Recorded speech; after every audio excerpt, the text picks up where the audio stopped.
el Foro de las Artes presenta Diálogos de lo Imposible, un espacio de conversación sobre arte y actualidad cultural. ¿Cuáles son los temas que movilizan la creación artística hoy? Acompáñanos a conocer a grandes artistas, gestores y representantes de la escena nacional que impulsan la reflexión artística y la libertad crítica.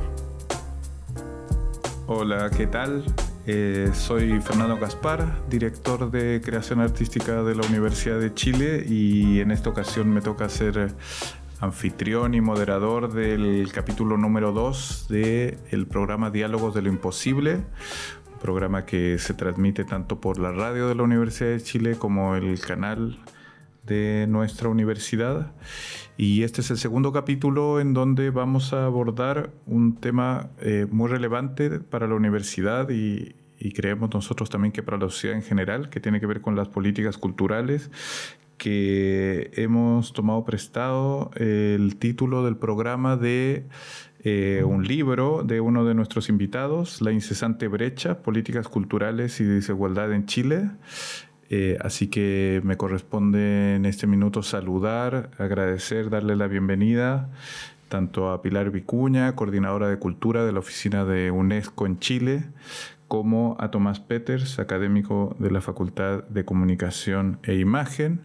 y por cierto ambos especialistas y tanto desde la investigación como desde la gestión y el trabajo de mucho tiempo en materia de políticas culturales. Así que muchas gracias, Pilar, Tomás, por estar acá, acompañar a los radioescuchas de la radio y a quienes nos ven desde el canal de la universidad. Bueno, esta conversación tiene algunos hitos de los cuales podemos ir hablando. Por un lado, por cierto, la obra de Tomás, que digamos ha tenido un recorrido de circulación en la región y que a nosotros en particular nos parece muy relevante en Chile en la medida en que estamos en un proceso interesante en el último tiempo, replanteándonos a propósito de las reflexiones constitucionales, producto, por cierto, del estallido social, pero de alguna manera ha sido un momento interesante de repensar las políticas culturales, el lugar que tiene la cultura en nuestras sociedades, los derechos culturales. Y me gustaría como comenzar un poco trayendo a leve contexto anterior, cuál es su mirada o su perspectiva respecto de las políticas culturales en la actualidad, pero sobre todo pensada inicialmente post la pandemia, un conflicto global que de alguna manera nos interpeló a todas las sociedades, a todos los individuos, y que en el campo artístico y cultural, como sabemos, tuvo un impacto muy decidor, con cierre de muchos espacios de manera definitiva, muchos a nivel global, ¿no, Pilar? Con cifras terribles de cierres de museos en diferentes países, por cierto, también de agrupaciones, etcétera, y que de alguna manera también nos llevó a pensar la relación con los públicos, ¿no? Tomás, y la pregunta es un poco para ambos, ¿en qué pie ven que se encuentran o piensan que se encuentran hoy las políticas culturales poco tiempo después de haber pasado este momento tan delicado, tan difícil para las sociedades en general, pero también para el mundo de la cultura y de las políticas culturales? Si quien quiera comenzar.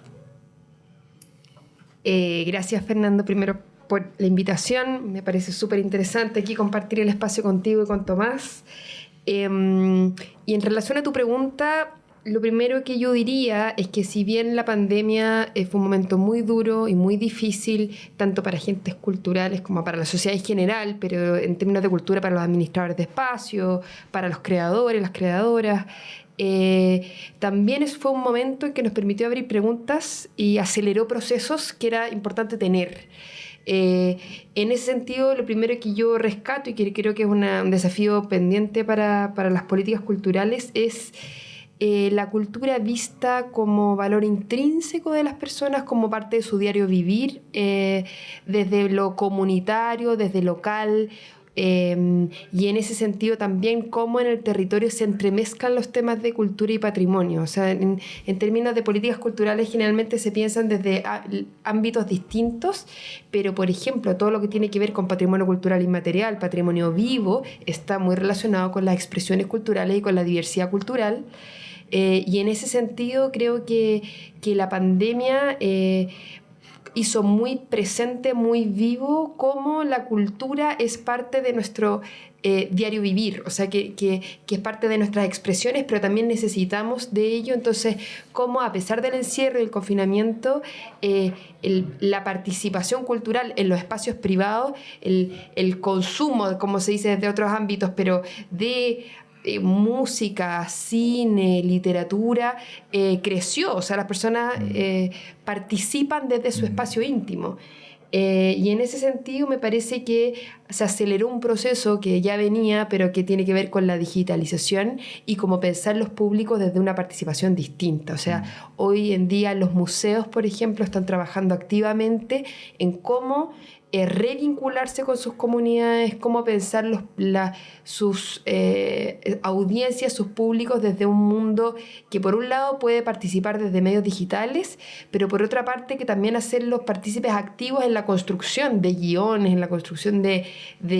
exposiciones, en el sentido de que algo que sea más vinculante, más propio a lo que yo decía como el diario vivir de las personas. Y en ese sentido hay desafíos múltiples que tienen que ver desde cómo se protegen los derechos de autor, cómo en términos digitales, cómo se potencian más canales de participación que sean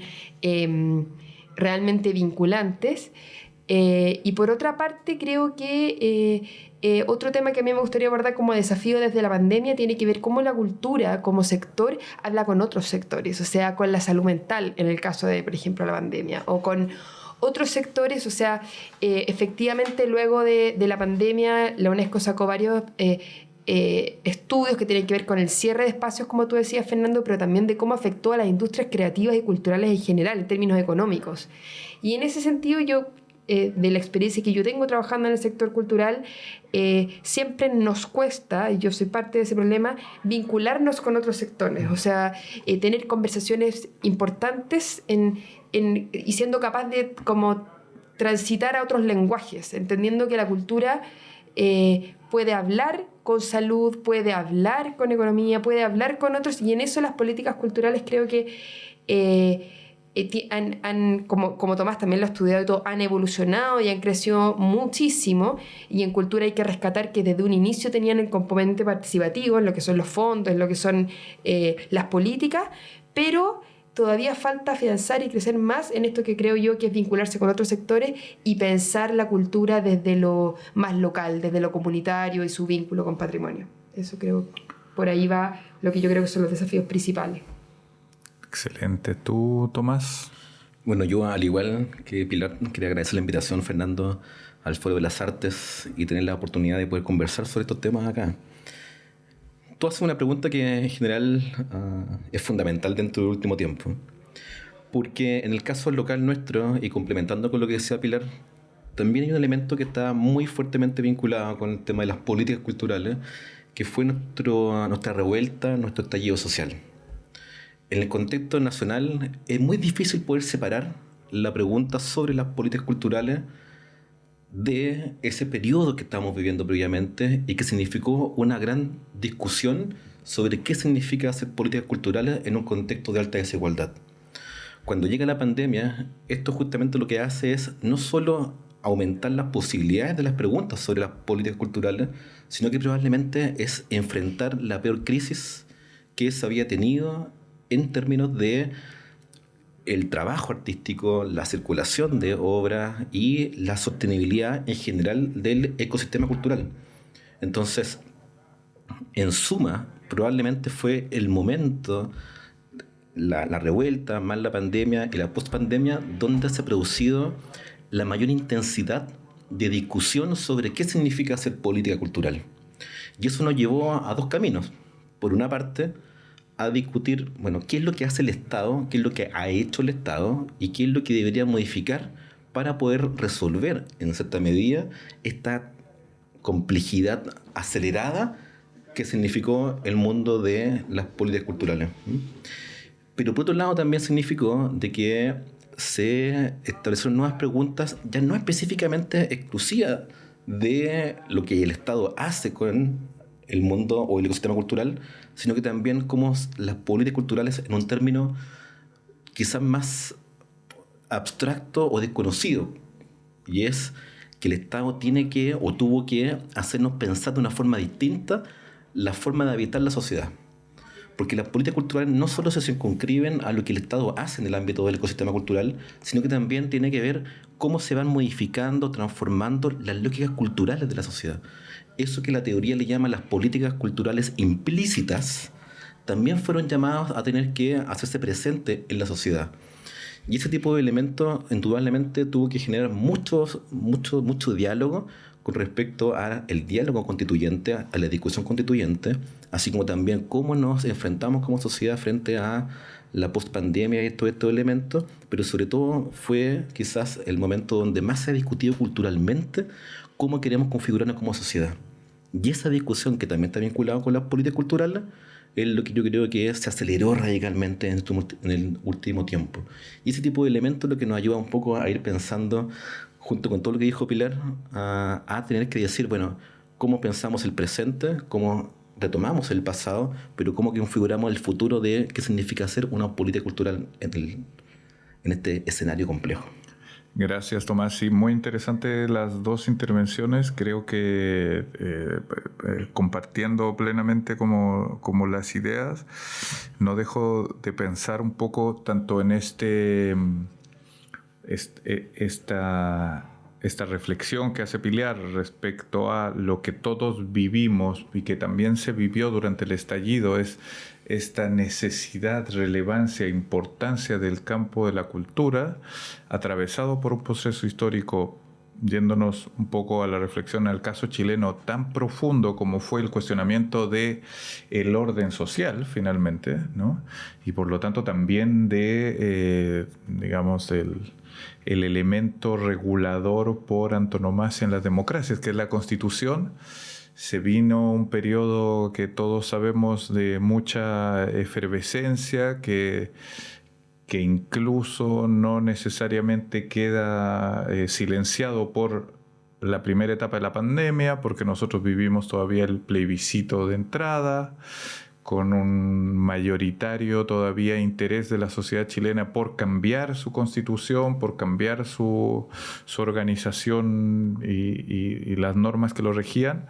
Y después, evidentemente, ya todos conocemos un poco la historia del primer proceso, estamos viviendo la etapa final del segundo proceso. No puedo dejar de preguntar qué queda, digamos, qué queda después de ese reconocimiento de la relevancia que mencionabas tú, Pilar, de esta irrupción de políticas culturales explícitas e implícitas, ¿no, Tomás? Y de dónde estamos ahora, ¿no? O sea, ¿qué creen ustedes que han sido quizás efectivamente las políticas culturales o las miradas sobre las artes y la cultura que permean, permanecieron, se pueden proyectar? ¿Y qué otras discusiones o temas no se pudieron subir a la mesa con la relevancia que en algún minuto sí se pensó que se iba a hacer a propósito del estallido o a propósito de los procesos constitucionales que hemos vivido? Sí, me hace mucho sentido como el relato que hace Fernando y en ese sentido la reflexión que hay que tener, porque evidentemente hemos transitado desde ideas que uno cree que avanzan y estamos todas y todos entusiasmados y luego las cosas se detienen o se paralizan. Y en ese sentido, yo, y me imagino que las tres que estamos acá sabemos que cuando uno trabaja en cultura las cosas tienden a ser a veces muy complejas y difíciles de que avancen. Hay veces que uno genera simpatías con algunos sectores, otras veces que es difícil avanzar porque no hay consensos muchas veces en distintos temas. Y en ese sentido yo creo que hay preguntas, como decía Tomás en su momento, que se abrieron y que yo confío en que aún están abiertas. O sea, creo que si bien quizás como la efervescencia se ha ido bajando, ha ido disminuyendo, creo que hay preguntas que permanecen, tanto yo lo que puedo ver desde donde trabajo, que es un organismo internacional, pero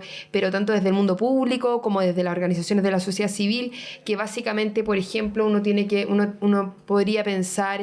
es todo el cuestionamiento que hay sobre cómo se financian las organizaciones culturales, cómo se financia la creación, la distribución, la producción de obras artísticas y culturales. O sea, creo que esa es una pregunta que se abrió en términos de cómo hacemos esto más democrático,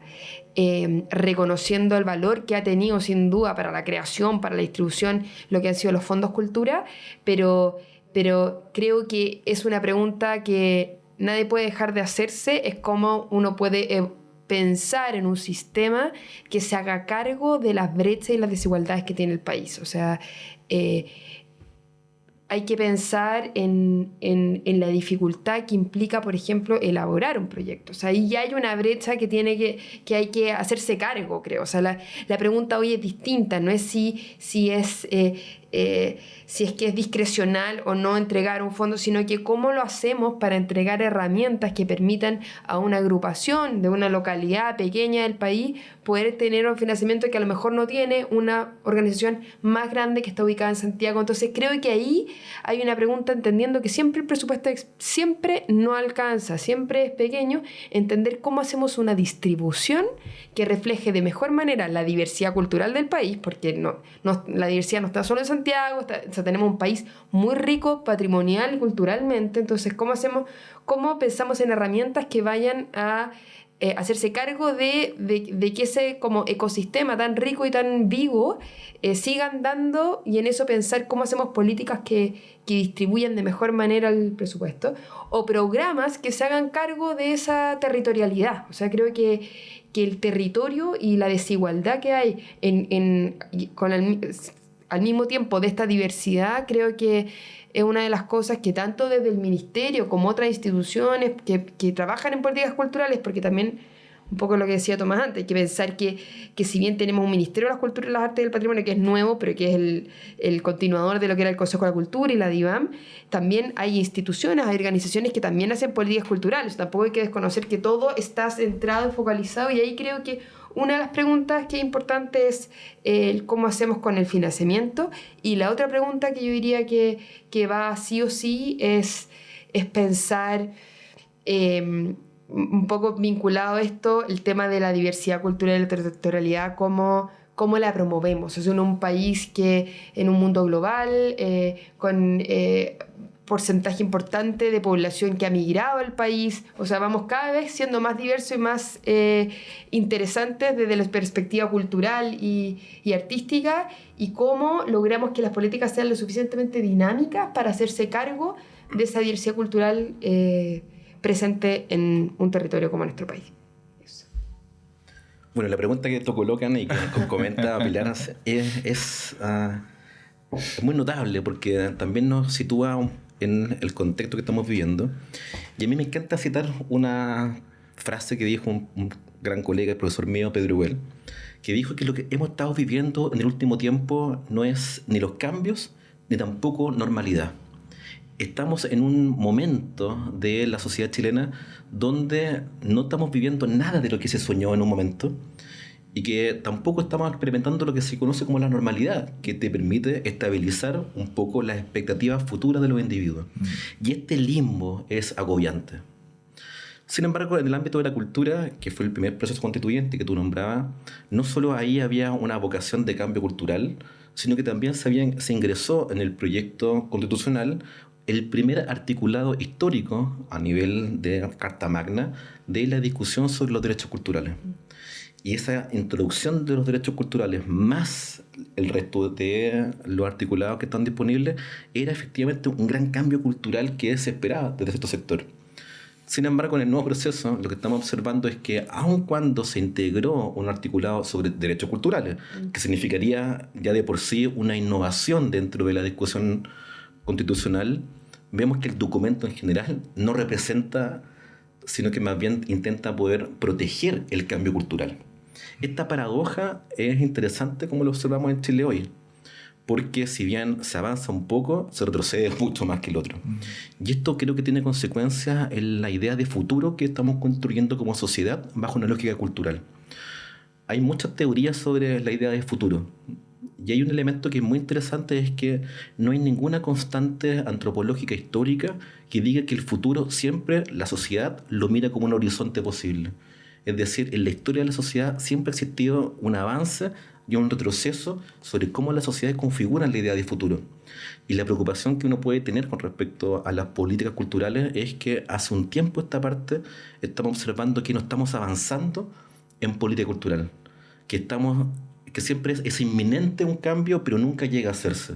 De que siempre estamos como que está llegando el paradigma de cambio sobre uno sobre otro y nunca acontece. Y yo creo que esa sensación un poco de no estabilización de proyectos futuros es lo que podríamos observar como consecuencia de este proceso en política cultural. Sí, es muy, muy interesante ambas reflexiones.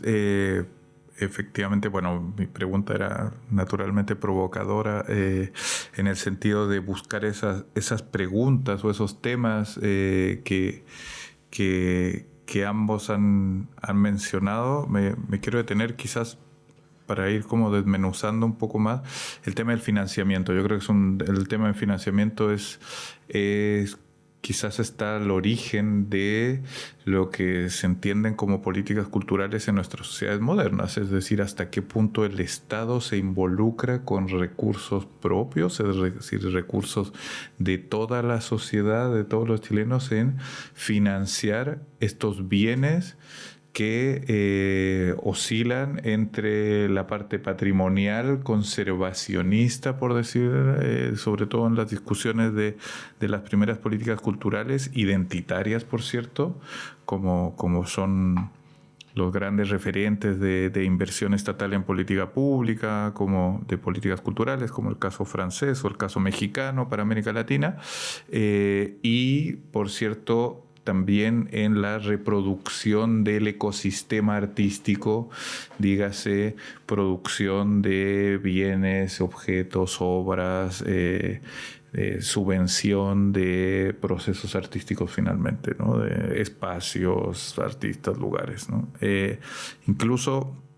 no puede dejar de pensar que en la campaña electoral de la actual administración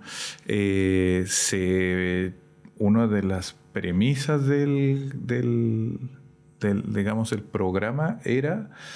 reformular el sistema de financiamiento cultural en Chile, ¿no? No me voy a extender, pero todos, digamos, los entendidos saben que el sistema de fondos concursables ha sido muy cuestionado desde hace tiempo, que ha generado inercias, algunas lamentables o digamos que no han ayudado a nutrir al propio sistema, sino al contrario, han generado, como todo sistema de tanto tiempo, ¿no? Recordarle a la audiencia y al público que nos ve que el Fondart o Fondo de Desarrollo de las Artes se creó antes que la institucionalidad, ¿no? Fue la primera respuesta de una política pública consistente posterior a la dictadura. Mucho tiempo después se crea el Consejo Nacional de la Cultura. ¿Qué podemos decir del financiamiento, ya que no hemos visto que en la actual administración se ha podido llevar a cabo o se ha transformado o iniciado esa transformación decidida del sistema de financiamiento público hacia las artes y la cultura? ¿Qué temas están pendientes, Pilar y Tomás, respecto, como si estuviéramos en campaña un poco, ¿no? Así como si pudiéramos pensar nuevamente cuáles son los ejes de esa reformulación que se debería dar al sistema de financiamiento de las artes y la cultura en Chile. Voy a dejar que la campaña la parta Tomás. Bueno, el tema de financiamientos ha sido un tema histórico, ya llevamos varias décadas en ese aspecto. Y hace una semana estaba leyendo el documento oficial que Chile envió para Mondiacult 82, que es un documento que no circula mucho, no se conoce mucho, pero que ahí se hace un diagnóstico y una proyección de lo que se va a hacer a nivel de política cultural en Chile desde básicamente el 80 para adelante. Y el documento es muy interesante porque dice el Estado de Chile no va a hacer política cultural explícita, y lo dice tal cual, sino que por el contrario va a ser una política que lo que va a intentar es, en base al Estado subsidiario que se ha establecido en la Constitución, lo que va a hacer el Estado es simplemente intervenir donde el privado no quiere hacerse cargo. Un clásico argumento histórico que está muy en relación con la idea del Fondart o con la idea del financiamiento nacional. A veces nos olvidamos de que gran parte de la lógica de concursabilidad se construye durante la dictadura. De hecho, el Fondart tiene un vínculo directo con la idea de Fondesit, que fue de CONICET en su entonces. De hecho, hay un texto explícito de Ricardo Lagos que dice el Fondart se crea por la buena experiencia que tenía Fondesit, que es básicamente hacer competir a los académicos, a los investigadores, donde los privados no han querido invertir. Entonces, efectivamente, el sistema de financiamiento que hemos establecido viene de esa raíz, viene de la Constitución del 80. Y cambiar esa matriz es muy difícil en un contexto donde el Estado tiene como consideración constitucional de que ese ámbito específico de la cultura o ese ámbito interviene lo mínimo posible. Y cuando se hace como esta pregunta tuya, Fernando, sobre qué es lo que viene, bueno, cuando uno veía la propuesta del presidente Boric, uno cree, por fin, alguien no solo comprometido a un sueño histórico, además propone en el primer año de gobierno la creación del Sistema Nacional de Financiamiento, que era un nuevo cambio de paradigma de la lógica de financiamiento. Y lo que vemos ahora es que, según los antecedentes que dan vuelta, es muy difícil que se cumpla ese 1%. A pesar que él lo haya dicho nuevamente. Y a mí me sorprende de que ese tipo de discursabilidad de relato se siga manteniendo cuando la evidencia señala que es muy difícil, ¿sí? Yo soy de lo que cree que con que aumente al 50% el presupuesto ya es un cambio significativo en la lógica. Pero si no hay una reformulación significativa de la ley 21.045, que es la ley que crea el Ministerio de las Culturas, y su orgánica interna, es muy difícil que se produzca dentro de la discusión legislativa la posibilidad efectiva de poder hacer un cambio en la lógica de financiamiento de la cultura en Chile. Por mi parte, compartiendo lo que dice Tomás, esto último de la ley 21.045 y la organización, instalación del ministerio que aún se está instalando, ahí hay tantos desafíos complejos en términos de administración que claro, se hace como que uno se cuestiona el aumento presupuestario para un servicio que a lo mejor no va a ser capaz de gestionar el aumento presupuestario. Yo creo que esa es otra de las preguntas que me imagino que se sopesan cuando se toman ese tipo de decisiones. Yo creo que otro elemento súper importante para hablar del financiamiento, que en pandemia algo se avanzó, es como con la caracterización del sector y con la información que tiene un servicio como el Ministerio de las Culturas y las Artes sobre quiénes son agentes culturales, artísticos, patrimoniales, dónde están, qué producen, porque creo que eso permite empezar a mapear dónde están, quiénes son, porque lo que pasa también es que los fondos cultura te entregan una base de datos que uno dice, pero claramente el mundo artístico, creativo, cultural no está ahí, y la única forma de pensar en decir, ok, hagamos un programa para organizaciones culturales, es saber cuáles son, cuántas son, dónde están, qué tamaño tienen, a qué público trabajan. Y en eso efectivamente creo que el año 2020-2021 se trabajó en el registro de agentes culturales, artísticos, patrimoniales, que de hecho fue el que sirvió para la entrega del bono posterior. Claro. Y que es una herramienta que me parece súper importante para cualquier conversación que uno tenga que tener sobre financiamiento.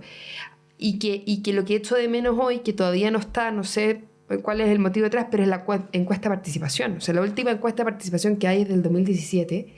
Y claro, en pandemia se entiende porque la participación cambió radicalmente, pero ya creo que es momento de trabajar en eso, porque nos permite como entender el comportamiento de las personas, y eso va aparejada desde mi perspectiva desde la discusión presupuestaria, porque hay que saber, o sea, qué sector hoy está más precarizado, dónde hay que enfocarse, más allá de la concursabilidad o no, es dónde avanzar. ¿En qué sectores? Hay sectores que uno dice están más industrializados que otros, unos que uno diría son más precarios, tienen más... Pero dentro de todo ese panorama, que en la toma de decisiones me parece importante contar con la información a la mano. Y creo que en eso todavía hay desafíos pendientes. Y solo sumando un poco a lo de Tomás, a lo que era el Sistema Nacional de Financiamiento, claro, creo que eso además tiene muchas como patitas, porque está toda la parte legislativa, que me imagino que hay leyes de por medio, porque los fondos cultura tienen leyes basales. Entonces, ¿cómo se trabaja desde una perspectiva legislativa un nuevo sistema de financiamiento? Y por otro, cómo avanzar desde... sin caer en la discusión que hemos tenido en el país últimamente, que es como lo discrecional, el caso convenios, que es otra complejidad en este caso, porque sabemos que los presupuestos no da, entonces ¿bajo qué parámetros se distribuyen? ¿Bajo qué criterios se distribuyen? Entonces creo que esa conversación tampoco favoreció a poder avanzar en una discusión de este tipo. Sí, es muy interesante lo que mencionas, Pilar, porque me dejó pensando la reflexión de Tomás. Efectivamente, en la forma en cómo se financia la generación de conocimiento, ¿no? Ya sea desde la ciencia, ya sea desde las artes y la cultura, evidentemente el modelo imperante todavía es el subsidiario, ¿no? Y solo como entre paréntesis, ha sido muy paradójico cómo los sectores más conservadores que defienden o defendían este sistema mencionaban que efectivamente la discrecionalidad de un Estado invirtiendo hacia ciertos temas, ¿no? Que es lo que hoy muchos también dentro del campo científico piden, ¿no? Que se tomen ciertos ejes estratégicos para invertir, ¿no? Minería, astronomía, biotecnología, vacunas, etc. Esos mismos sectores en esta segunda pasada de la Constitución se preocuparon mucho de direccionar los contenidos de la Constitución y definir lo que era la cultura tradicional y definir lo que entonces... Pero cerrando como ese paréntesis, es sumamente interesante pensar que de alguna manera el sistema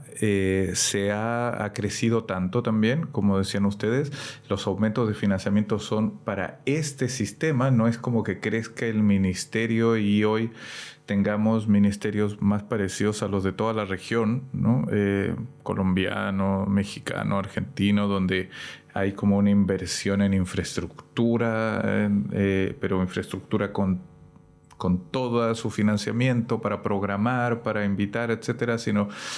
se genera infraestructura que después tiene que entrar a la concursabilidad de los fondos para llevar artistas a Biobío, al norte, etcétera, ¿no? Y de alguna manera pareciera que en ese tema en particular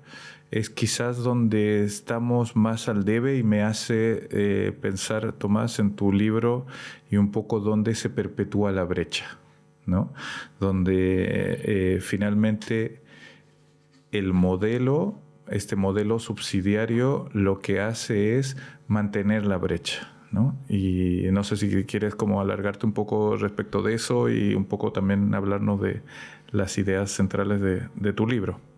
Bueno, hiciste una muy buena introducción al tema, ¿no? Me encantó cómo fuiste de un lado a otro, así que te lo agradezco. Porque efectivamente la pregunta que está detrás del libro es que generalmente consideramos que las políticas culturales per se tienen un valor que está más allá, entre comillas, del bien y el mal. Como si las políticas culturales fueran buenas en su naturaleza. Y nadie, entre comillas, había cuestionado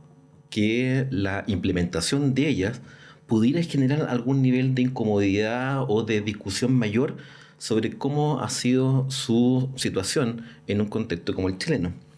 Si bien esta pregunta ha estado presente en otras y otros investigadores, la idea del libro era poder decirnos, bueno, en qué medida, y aparentemente, lo que se ha hecho en términos de inversión, de focalización, de creación de planes y programas, ha ido reforzando las estructuras de desigualdad de la sociedad chilena. Uno puede observar, según la evidencia empírica, de que no solo la distribución y el acceso a la oferta artística generalmente financiada por el Estado se ha enfocado o ha sido utilizada o beneficiada los grupos más privilegiados de la sociedad chilena, sino que también la distribución de los recursos también ha estado enfocado en ciertos grupos de la sociedad que tienen características muy compartidas,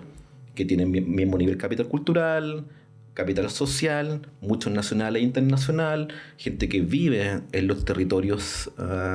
más ricos de la sociedad chilena. Entonces, cuando uno empieza a hacer una suerte de arqueología de lo que se ha hecho en los últimos 30 años y establecer con la evidencia disponible, uno puede señalar de que efectivamente hay un vínculo que, aunque no lo queramos, existe, y es entre políticas culturales y reforzamiento de la desigualdad en Chile. Y eso es una pregunta que yo creo que lo que busca responder el libro. Eso es lo que intenta siempre señalar como una pregunta relativamente incómoda. Uno cuando escribe un libro o investiga, comúnmente lo que quiere es poder establecer un estado del arte del problema. Pero también tiene una vocación de señalar esa pequeña llaga, esa incomodidad que nos ayude a poder reflexionar sobre, bueno, si lo que hemos hecho no ha llevado a esto, tenemos que hacer una suerte de reflexión crítica, detenernos un poco, situar la distancia crítica que es de lo que hemos hecho y poder pensar un mecanismo otro que nos ayude a poder decir, bueno, ¿cómo cambiamos esto? Y la idea del libro, que se llama, bueno, La incesante brecha, es señalar de que a pesar de lo que hemos hecho con inversión, etcétera, esto puede seguir estando presente, es incesante, no frena, se mantiene. Y eso es la pregunta que está detrás del libro, que lo que busca poder es situarlo dentro del contexto chileno y sobre todo para pensar el futuro, cómo podemos revertir aquellas cifras que hoy en día nos incomodan mucho. Pilar, a mí me surge también a propósito de este tema en particular que uno no puede dejar de pensarlo en clave organismo internacional y particularmente de la UNESCO, ¿no? La UNESCO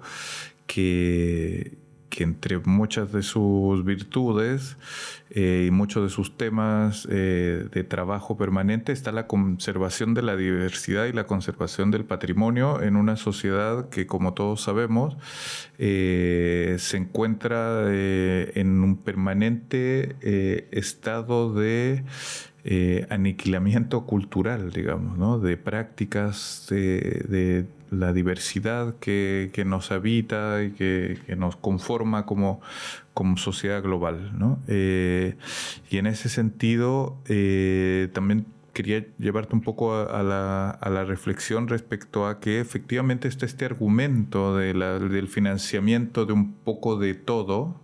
¿no? Y ojalá que sea lo más equitativo posible dentro de rangos y normas que, como dice Tomás, sabemos que subrepticiamente no son muy equitativos, pero al final también es una lógica en la cual se encuentra como estas paradojas de la diversidad y de la representatividad. Yo creo que los organismos internacionales incluso también son víctimas de eso, ¿no? De intentar de alguna manera armonizar aquello que no es tan fácil de armonizar, como ciertas contradicciones artísticas y culturales, que es parte de su naturaleza, hacer partícipe a todos en la mesa cuando en realidad algunos no quieren ni participar, digamos, o otros sí están muy interesados porque tienen mucho más que defender o mucho más que construir, como dice Tomás, ¿no? Mucho más futuro, ¿no? Que no es el caso de otros países más desarrollados o con mucha más historia en eso. Entonces, un poco cómo se observa desde el trabajo de un organismo con tanta historia, con tantas complejidades que acarrea por el mismo hecho de tratar de ser lo más inclusivo posible, este desafío de la superación de las desigualdades en ciertos sistemas de apoyo del Estado a las artes y la cultura. A ver, efectivamente, yo creo que la UNESCO, uno reconoce el problema y como parte de sus desafíos de apoyo a los estados de los países miembros es como tenemos conversaciones que nos lleven a no a una solución definitiva ni mucho menos, pero buscar herramientas diferentes, complementarias. Y en ese sentido creo que también la misma UNESCO ha transitado en su rol. O sea, las convenciones de UNESCO en cultura y patrimonio, ya la convención de 2003 de patrimonio cultural inmaterial y la convención de 2005 de diversidad cultural incorpora, por ejemplo, a organizaciones de la sociedad civil, cosa que en su normativa anterior no existía. O sea, creo que el componente como participativo, como parte de esa conversación que hay que tener, lo ha tomado como propio. Y ya a nivel regional es súper interesante. O sea, a mí me ha tocado, por un lado hay que pensar que América Latina el tema patrimonial, histórico, antropológico se lleva gran parte de la agenda en términos de cómo hacer no solo en términos de conservación y preservación, sino que la puesta en valor haga sentido. O sea, hacer que un sitio arqueológico no es algo netamente del pasado, sino que se vincula con tu propia historia y con tu presente. Entonces, en ese sentido, te diría que ahí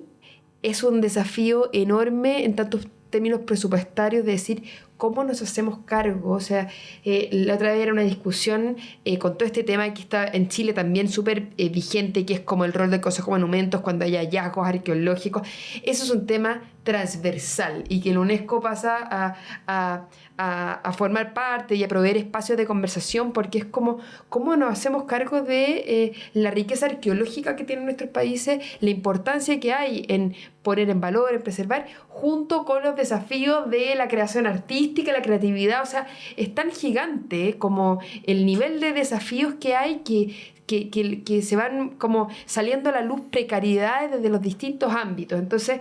te diría que desde el lado más patrimonio está siempre como desde el rol de la UNESCO intentando promover conversaciones de distintos sectores. O sea, no solo vincular a lo que son los ministerios de cultura, sino a los de economía, a los de hacienda, para ver cómo convencer, cómo buscar sensibilizar a personas que no necesariamente hablan este lenguaje, pero hacerse parte de lo que es el desafío. Y también te diría que desde el lado más de cultura hay distintas instancias por el tema de cómo ayudar a la sostenibilidad de las organizaciones culturales. O sea, creo que ese es otro tema súper importante. Tú antes hablabas de México. Efectivamente, México financia y uno conoce los museos y todo nacionales, y acá en Chile tenemos muchos desafíos pendientes en esa área, desde los museos, pero también de las organizaciones culturales, como entendiendo el rol que cumplen, cómo lo hacemos para promover la sostenibilidad de estos espacios. Y en eso también es un desafío compartido. O sea, la otra vez teníamos una reunión súper interesante con la oficina de UNESCO en Brasil, con el equipo de Brasilia, en relación al incendio que hubo en el Museo de Río de Janeiro, que ese es otro tema. O sea, el tema como del cambio climático, conflicto armado, que uno en un momento lo habla como teóricamente, pero que hoy sabemos que existe, que es importante, afecta también a nivel como patrimonial y cultural. Entonces, como que los desafíos van creciendo y nuestras herramientas en términos de financiamiento o de respuesta no han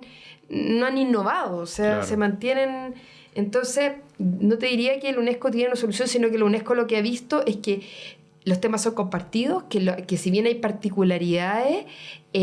los desafíos tienen que ver como con la sostenibilidad de las organizaciones culturales y de la puesta en valor del patrimonio. O sea, de ambas áreas, es decir, cómo nos hacemos cargo de esta riqueza que es valiosa y que a todos nos interesa promover, pero que a su vez como que abruma en el sentido de desde dónde apoyar, desde dónde entrar a intervenir para hacerlo más sostenible. No, en todo caso, la reflexión respecto a UNESCO o la observación crítica respecto a UNESCO no puede dejar de un reconocimiento que yo siento y que yo creo que es generalizado en el campo particularmente de las artes y la cultura, es que la UNESCO finalmente ha sido como quizás la última frontera, el último dique a una sociedad que en el último tiempo me refiero a las últimas décadas. Incluso se han llegado a discursos políticos cuestionando, ¿no?, la inversión de un solo peso, un solo dólar en materias artísticas y culturales. Y eso es parte también de nuestros tiempos, digamos, ¿no? Estos discursos anticulturales, anticonservación, antipatrimonio, de los cuales pensábamos que nos habíamos librado, ¿no? Solo, perdón, para complementarte, es que ahora me acordé, efectivamente en eso la UNESCO ahora, hace poquito, no sé, este año, no, hace un par de meses, pero hay una reunión que es de los países del G20, las 20 potencias económicas más importantes del país, que se reunieron en Nueva Delhi, en India, y que efectivamente sacaron como un documento, un llamado de atención que es no solo una demanda que es permanente de que la cultura tenga su propio objetivo de desarrollo sostenible en la agenda post-2030, pero también de cómo es un motor, o sea, son puras autoridades de economía, ministros de economía y hacienda que se reúnen en ese país y entendiendo que la cultura forma parte trascendental del desarrollo sostenible de las comunidades de los países. Entonces, desde ese lado es como... ya con que se hayan sentado y que existe ese documento, te ponen un piso para no cuestionar cosas que hoy se cuestionan, pero... No, sin duda. Además de que desde hace décadas, digamos, desde su origen, yo creo, los documentos de convenciones, encuentros, etcétera, de la UNESCO sirven a veces como la única referencia a la cual respaldar ciertos principios respecto de la participación de los estados, respecto de las artes, la cultura, la participación cultural, los derechos culturales. Hemos tocado como varios temas y a mí me parece que quizás es la oportunidad también, Tomás, como que hablemos de la próxima conferencia internacional Política Cultural y Democracia Cultural, un diálogo global, que es una conferencia a la cual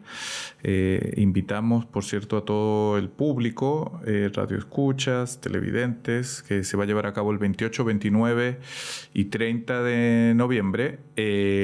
Así que hablar un poco de este evento que va a tener lugar en el Centro Cultural Gabriela Mistral, que nos hagas una breve presentación donde está involucrada, por cierto, la revista Cultural Trends, de renombre para el campo de la reflexión y las políticas culturales en Europa, en Inglaterra en particular, Reino Unido, y que vamos a tener la oportunidad de tener por primera vez en el hemisferio sur, en América Latina, en Santiago. Tomás, tú como uno de los, quizás el motor académico más importante de esta organización, de este evento, que nos hables un poco de lo que se va a abordar y de esta actividad. Bueno, el encuentro tiene su origen, en cierta medida, en la pregunta por si ha existido cierto agotamiento de este paradigma clásico que fue la democratización cultural, que surge desde precisamente la década del 60 para adelante y que ha sido probablemente el modelo de acción cultural más importante, que básicamente lo que señala es que lo que deben hacer los estados es permitir el acceso de las obras consideradas de calidad a gran parte de la población. Ese paradigma, que ha sido probablemente el más utilizado por gran parte de los países, se señala, y la evidencia se lo demuestra, que ha entrado en crisis en el último tiempo. Y desde finales de la década del 2010 se retoma un concepto que ya venía de los 80, que es el concepto de democracia cultural, que lo que busca es poder hacer un complemento, no una superación, sino que un complemento de este paradigma de la democratización, pero en una lectura, llamémoslo así, actualizada. En una lectura que lo que busca es poder decir, bueno, en el contexto de la tecnología, en el contexto de los procesos globales, en el contexto de la crisis migratoria y todos los elementos que están involucrados, la pregunta es cómo podemos pensar una idea actualizada, contemporánea, de una democracia cultural global que nos ayude a poder establecer un flujo analítico, reflexivo, tanto del norte como del sur. Y este encuentro que se organiza aquí en Chile, lo que busca es, en cierta medida, poder hacer un diálogo global, norte, sur, este, oeste, de cómo diferentes académicas y académicos han reflexionado sobre este problema que se llama democracia cultural contemporánea. Y la idea fue reunirnos, juntarnos con Cultural Trends, que es un journal académico que ha discutido este problema, y con ellas y ellos poder hacer una convocatoria mundial para que el mundo, entre comillas, se pueda reunir en Santiago de Chile para poder pensar este problema, ¿no? Que también coincide con un proyecto político que tuvo el gobierno al principio de la presidencia del presidente Boric, que era poder inscribir en el contexto local una, llamémoslo así, una democracia cultural situada, considerando los contextos locales y la historia reciente de Chile. Entonces, la idea del encuentro es que viene gente de Inglaterra, de Australia, de Nueva Zelanda, de Marruecos, de Brasil, de México, de Corea del Sur, gente de distintas latitudes del mundo, a poder decir, bueno, pensemos este problema, discutámoslo en una comunidad de sentido y podamos entonces desde aquí, desde Santiago de Chile, poder establecer un horizonte de discusión,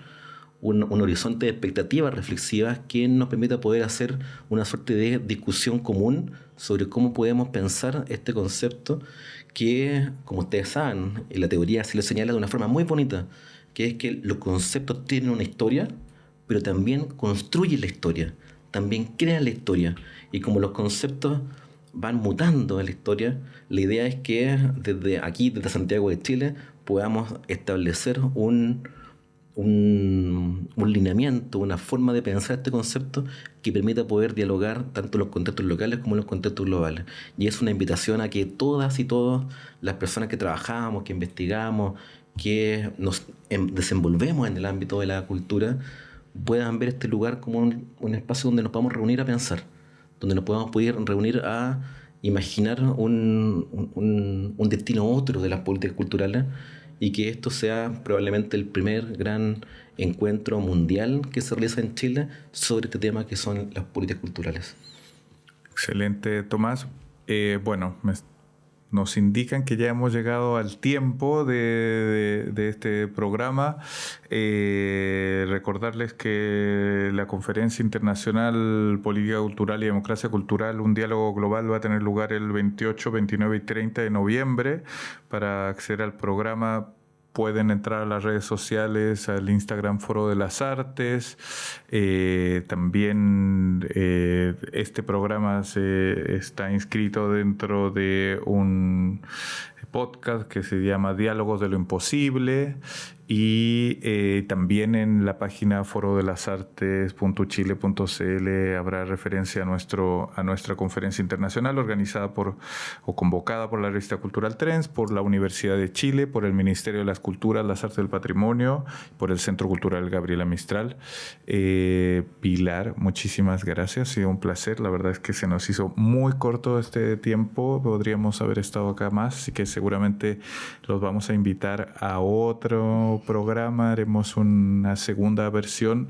Agradecerle a Pilar Vicuña, coordinadora de cultura de la oficina de UNESCO en Chile, que es la Oficina Regional de Educación para América Latina, Tomás Peters, académico de la Facultad de Comunicación e Imagen,